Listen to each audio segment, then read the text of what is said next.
Welcome back to DS Trucks. In today's video, we're gonna be doing something a little bit unorthodox. Not something that I recommend, but something that we're gonna try with the 450. So if you watched the last video, then you know this truck made an awful noise from the front end. So what we've decided to do and decided to try is to drill a hole in the ball joint right up on the bottom of it so that we can put grease in it. Essentially, factory sealed ball joints with no grease fittings have created an issue. The truck, the ball joints, they're completely dry. So this one, we just were able to drill a hole in the bottom and using a needle, go ahead and grease the ball joint. So we're gonna do the other side so that you can see how we kind of figure this out.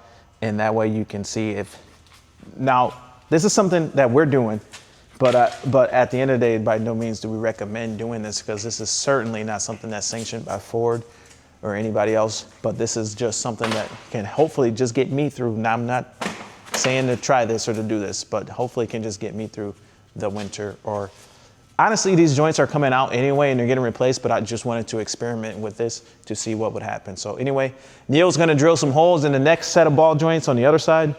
This side, the passenger side, did not make noise yet, so we're gonna try to catch it before it does. Anyway, let's get to it. All right, so now we're gonna drill right into the center of this bottom one.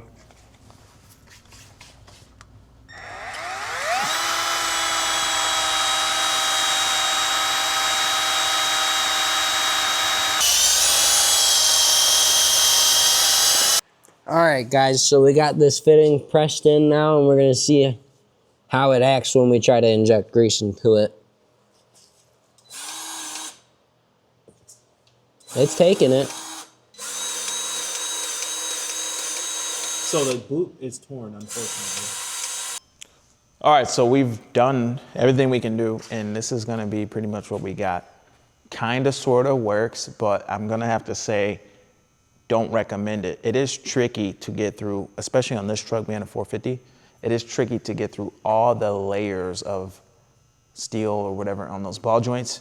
And let's take a quick look underneath of what's going on. So if I throw that grease gun, oh, move this drill, I wanna lay down on that. But if I throw this grease gun here, down on the bottom fitting that was installed, drilled and pressed, throw it on there and hit the button,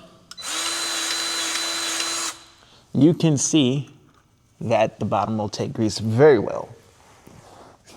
Hit it again. I hear something. Yep, you can see that. So it's coming out because the boot's already torn, as we've discussed. These ball joints essentially, they need to be replaced in a sense that the boots are torn and we've been drilling holes in them, but they're not loose yet. A few of them have bits stuck in them. So on this side, well, before we go over there, let's stay over here and let's take a look at what went down for the top. So, ow. So for the top, we couldn't fit the grease gun on the first hole that was drilled because it's too close to the knuckle. That would be that hole right there. This second hole, I tried to drill another hole and put another fitting in it. You can't really get in a good angle to grease or to drill, but I'm on the second hole, hit it. The grease is coming back out of the first hole that was drilled. So not the best situation. The first one, if I put the grease gun on it, it just hit it, it won't work. It's too close. So all in all, you know, is this a good thing to do or bad thing to do? You do introduce metal probably into the ball joint. Does that kill the ball joint? I don't know.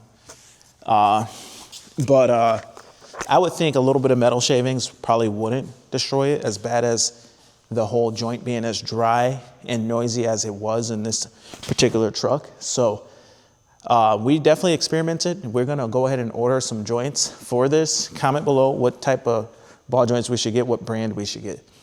But there's a good chance we stick with the OEM. I don't know, I haven't really found anything that I like too much.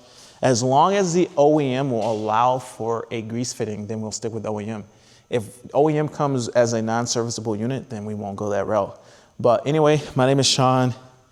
This is DS Trucks. Comment below and hope to hear from you soon.